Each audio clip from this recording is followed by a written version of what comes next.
So, John, you guys won in the category of agility, and this has been an interesting year, this past year, for agility when it comes to what integration companies have had to do in terms of reacting to new needs that their customers have, and their customers trying to understand what they need, and integration companies trying to figure out what their role is in filling those needs. Maybe you can just talk a little bit about what you guys did in terms of agility and finding these new solutions for customers. Sure. Like everyone else, March 13th was the day that we left here on a Friday afternoon, expecting to be back in a 2 or 3 week period. Everyone kind of remembers 15 days to bend the curve. I know we wish all that was true. But we left in the building, we started to look at our business, and pretty quickly we realized that we needed to look at a longer term plan and what we were doing. So the first thing we did is we gathered together a bunch of influencers in the Boston market. And that was vice presidents of facilities for large corporations, property managers, building owners, couple of academia, higher education, and we did a series of roundtables to start talking to them about what do they see in the near future. And we kind of categorized this around 3 categories: near, now, near, and far. Excuse me. In the now was really okay.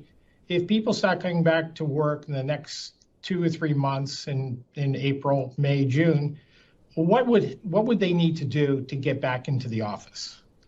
And then once they're back in the office, the near is, okay, what would we need to changes would we need to make to their space and to their technology to support those people that are coming back?